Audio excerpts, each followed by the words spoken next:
इकॉनॉमिक्समध्ये आपल्याकडे जो फॅकल्टी पण आहे, आपल्याकडे विद्यार्थी होता, आता PSI झालाय, पुढची परीक्षा कदाचित दिलेली आहे.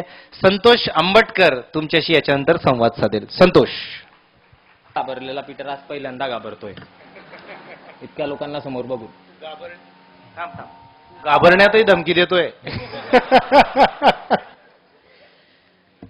मला इंग्लिश बऱ्यापैकी बोलता येते, हिंदी चांगली बोलता येते, पण शुद्ध मराठी अजिबात बोलता येत नाही.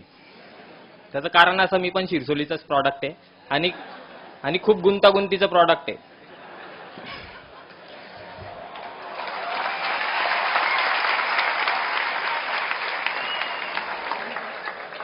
तुम्हाला आजपर्यंत बऱ्याच लोकांनी सांगितलं असेल 48% मी IAS झालो, IPS झालो, 50% झालो, काहीतरी अधिकारी बनलो. कॉफ्या करून पास होणारा मुलगा कधी अधिकारी बनतो तुम्हाला माहिती आहे का? बघितला नसेल तर बघून घ्या, तुमच्या समोर भाषण देतोय.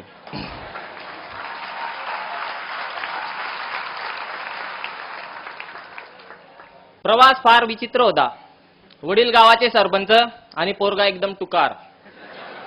गाडीच्या नंबर प्लेटवर लिहिलेलं राहायचं सरपंचाचं पोर आणि हरामखोर. बापाकडे जो यायचा गावातला तो सल्ला घ्यायचा आणि जाता जाता मला 2 गोष्टी शिकवून जायचा की असं नको करू, बापाचं नाव खाली जात आहे. 10वी पर्यंत आलो, गावातच शाळा होती. वडील म्हणजे आजोबा संस्थापकच होते, वडील तिच्यामध्ये बॉडीमध्येच होते, त्याच्यामुळे डेअरिंग चांगली चालायची. 9वी पर्यंत काही प्रॉब्लेम आला नाही. 10वीला मसावत सेंटरला होतो, कॉफी सेंटर होतं. जिगरबाज मित्र होते, 4-4, 5-5 फुटाचे भिंती कुदून कॉप्या द्यायला यायचे.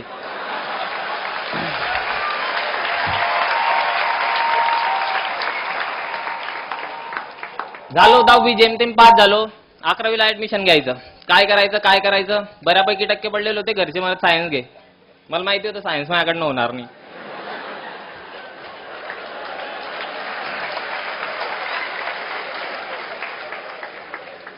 बापाला म्हटलं मी सायन्स काही घेत नाही, मी आर्ट्स घेतो, ते आपलं बरं आहे म्हटलं, राज्यशास्त्र, भूगोल, अर्थशास्त्र. म्हणे नको सायन्सच घे, लोक काय म्हणतील की सरपंचाचा पोरगा सुद्धा सायन्सला गेला आणि मग गावात नको होऊन जाईल म्हणे. म्हटलं ठीक आहे, बडीचा बकरा मलाच बनवायचा आहे तर बनेल मग मी. घेतलं 11वी सायन्सला ऍडमिशन घेतलं. सर इंग्लिशमध्ये बोलायचा, सगळं डोक्याच्या वरनं जायचं.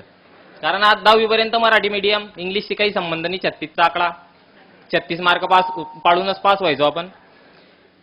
मग 11वी झाली कशी तरी, जेमतेम तिच्यात पण नूतन मराठा कॉलेज होतं, मायबाप कॉलेज, होऊन गेलो पास. 12वी सायन्सला ऍडमिशन घेताना फार टेन्शन आलं की सायन्स करायचं की नाही करायचं. बाप म्हणे आता जर तू ऍडमिशन मागे घेतलं तर लोक काय म्हणतील, 11वी सायन्स केलं, 12वी सायन्स करायची गमेंट नव्हती तर 12वी सायन्स मधून ऍडमिशन काढून घेतलं. आता काही पण कर, फेल झाला तरी चालेल, 12वी सायन्सला ऍडमिशन घे. घेतलं 12वी सायन्सला ऍडमिशन. तो मास्तर फाळ इंग्लिशमध्ये जोर जोरात व्याख्यान द्यायचा, मी ऐकायचो, अर्ध डोक्याच्या वर जायचं. थोडंफार जे शब्द आधी माहित होते त्याच्यावरनं थोडंफार समजायचं. 12वी सायन्स पास झालो. त्या सरांना भेटलो. त्यांना म्हटलं येईल तुम्हाला एक दिवशी नक्की भेटायला येईल आणि तुम्ही जशी इंग्लिश बोलता नक्की तशी बोलून दाखवीन. 12वी सायन्स झालं, माहिती होतं फर्स्ट इयर सायन्स जर घेतलं तर डोक्याला ताण आहेच. ते प्रॅक्टिकल, ते ॲप्रॉन घाला आणि ते नळ्यांमध्ये रसायन ओतून ते काहीतरी करत बसा. त्याच्यापेक्षा म्हटलं कॉमर्स घेऊ. फर्स्ट इयरला कॉमर्सला ऍडमिशन घेतली. प्रवास फार इंटरेस्टिंग आहे. 11वी 12वी सायन्स झालं, फर्स्ट इयरला कॉमर्सला ऍडमिशन घेतली. First year, second year, third year commerce केलं MG कॉलेजला. त्याच्यानंतर वाटलं आता कॉमर्सची पण मजा घेतली, हिच्यात पण काही मजा नाही, मग MA केलं.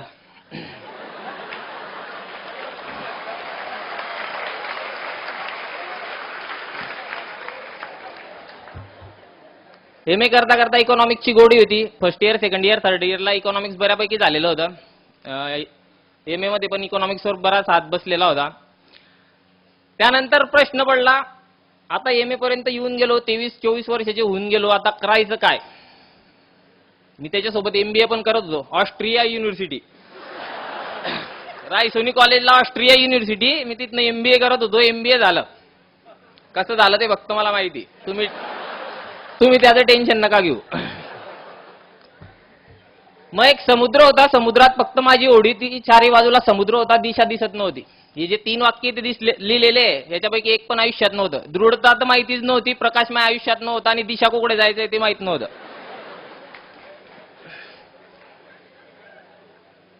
झवर सर म्हणून एक सर होते गोलानी मार्केटला, त्यांचं कॉमर्समध्ये ते अकाउंट शिकवायचे. त्यांच्या ऑफिसला गेलो होतो, तिथे मित्र काम करायचा, तिथे बसलो होतो आणि सर एक वेळा तिथे आले होते टीवायच्या मुलांना मार्गदर्शन करायला आणि मी तिथे बसलो होतो त्या लेक्चरला.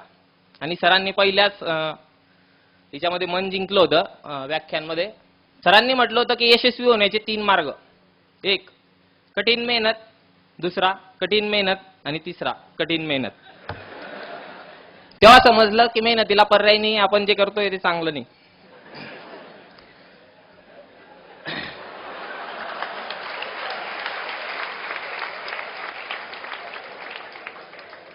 बाप इलेक्शनला उभा राहायचा तर मी मतदान मागायला जायचो बापाला, तर माझ्याकडे पाहून बापाला पण मतदान द्यायचे नाही लोक.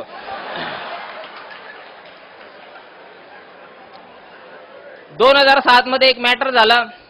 मित्रांनी काहीतरी भांडण केली. रात्री 1:30 वाजता पोलिसांची गाडी आली, कंप्लेंट झालेली होती. मला 1:30 वाजता उचललं, बळगाव पोलीस स्टेशनला घेऊन गेले. 2 दिवस काही समजलं नाही काय चालू आहे. तिसऱ्या दिवशी बापाला सोडून घेतलं. पोलीस केस वगैरे काही झालेली नव्हती, फक्त अर्ज दिलेला होता. आता पोलिसांना पैसे पाहिजे होतं आणि राजकीय वातावरण होतं, त्याच्यामुळे राजकीय लोकांनी विरोधातनं काहीतरी ते केलेलं होतं. सुटलो, तिथून घरी आलो. येता येता रस्त्याने एक माणूस बोलला की तू कसा आहे म्हणे माहिती का? म्हटलं कसा? म्हणजे तू तुळशीच्या वृंदावनात उगवलेलं गांजाचं झाड आहे म्हणे.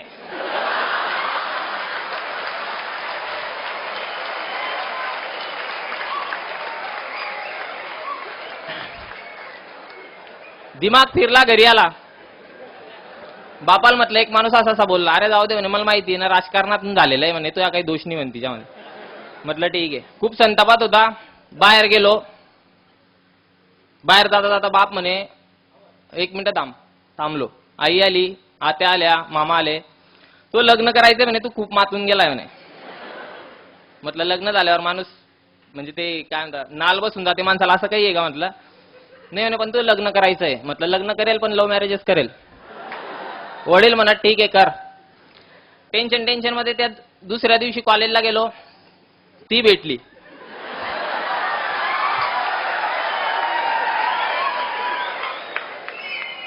तिला म्हटलं माझ्या घरी काही प्रॉब्लेम नाही, लव्ह मॅरेज करायचंय, करेल तुझ्या सोबतच करेल आणि घरच्यांशी बोललो पण आहे. म्हटलं तुला माझ्याशी लग्न करायचंय की नाही? म्हणे एवढे मोठे मोठे मॅटर करतो तू, आयुष्यात काहीच करू शकत नाही, मी तुला सोडून जाते, माझं लग्न ठरतंय म्हणे. म्हटलं सोडून जाऊ नको. नाही म्हणे मला जायचंय. म्हटलं जाऊ नको. नाही म्हणे मला जायचंय. म्हटलं जाऊ नको. नाही म्हणे मला जायचंय. म्हटलं जा.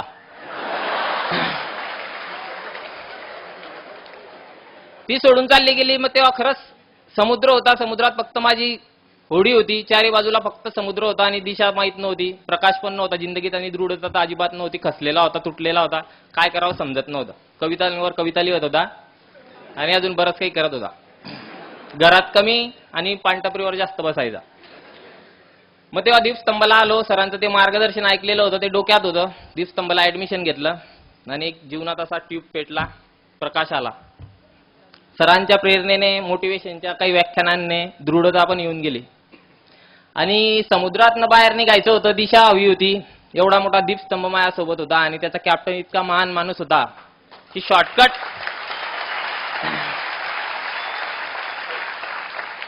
किनाऱ्यापर्यंत जाणारा शॉर्टकट कुठला तो त्यांना चांगल्या पद्धतीने माहित होता. 2 वर्ष मेहनत केली. आज मी PSI बनलो. 4 वेळा माझा बाप आज बी माझ्या मित्रांना विचारतो की हा खरंच PSI बनला का?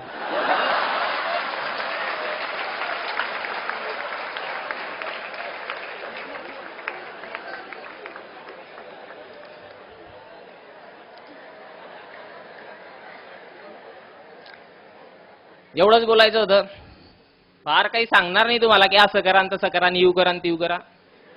लक्षात एवढंच ठेवा, जेव्हा मनात गोष्ट एखादी आणायची तेव्हा ती पूर्ण करण्यासाठी 100% प्रयत्न करायचे.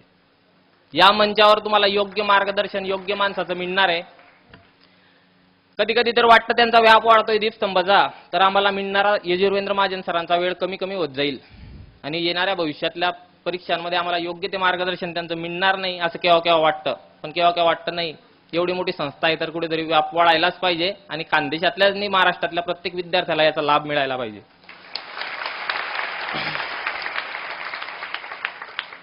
परिस्थिती फार वाईट आलेली होती. लोक काय काय बोलायचे, मायाविषयी तर जास्तच बोलायचे. पण 2 लोक फार खंबीर पद्धतीने मागे उभे होते, एक आई आणि दुसरे वडील. आजचं यश त्यांच्या चरणी अर्पण. फादर्स डेला माझ्या वडिलांना इथे मी बोलवलं. ते इथे आले, माझा सत्कार झाला. माझ्या आयुष्यातला हाच सर्वात मोठा सुवर्ण क्षण. आयुष्याच्या भूतकाळात काही चुका झाल्या असतील तर त्या झाल्या असतील, पण आजचा वर्तमान मी त्यांच्या नावावर केला, त्याचा मला आनंद आहे. महाजन सरांनी ते बोलण्याची संधी दिली, तुम्ही शांत पद्धतीने ऐकलं, त्याबद्दल मी तुमचा आभारी आहे. जाता जाता एवढंच सांगेल, PSI बनलो, फार मजेत आयुष्य चाललं होतं. टीव्ही बघत होतो एक दिवशी आणि नाना पाटेकरचा क्रांतीवीर पिक्चर लागलेला होता. तो पोलीस येतो, नाना पाटेकर जेलमध्ये असतो आणि नाना पाटेकरला म्हणतो की तुझी शेवटची इच्छा काय? नाना पाटेकर म्हणतो या ऐसी घुटन सी होती है, मुझे अगर फांसी देनी तो वही दे दो, क्रांति मैदान में जहाँ से देश में क्रांति की शुरुआत हुई थी. त्याच्यानंतर नाना पाटेकर म्हणतो मरना है तो जरा ज्यादा मरो, इतना सा मरने से क्या फायदा. तेव्हा समजलं की आता ही फक्त सुरुवात आहे. PSI मला बनायचं नाही आहे. येत्या 3 वर्षात DYSP ACP बनून याच स्टेजवर परत सत्कार स्वीकारेल एवढी ग्वाही देतो.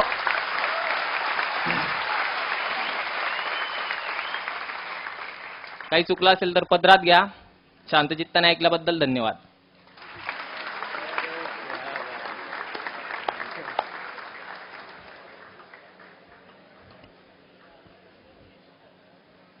तो जसा आयुष्यात पहिल्यांदा घाबरला होता आज बोलताना, तसा मी आयुष्यात पहिल्यांदा मला शब्द सापडत नाहीये काय बोलावे.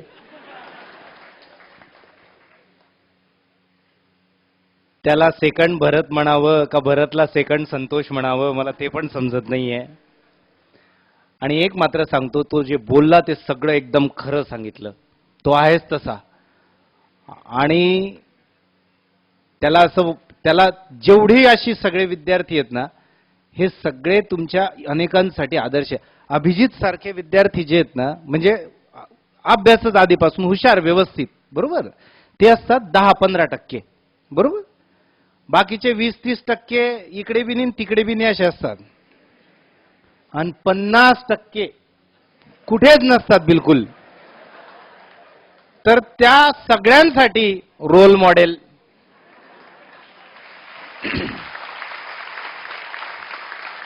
अत्यंत मेरिटला असणारे मुलं 5-5 अटेम्प्ट मध्ये पास न होणारे मी पाहिलेत.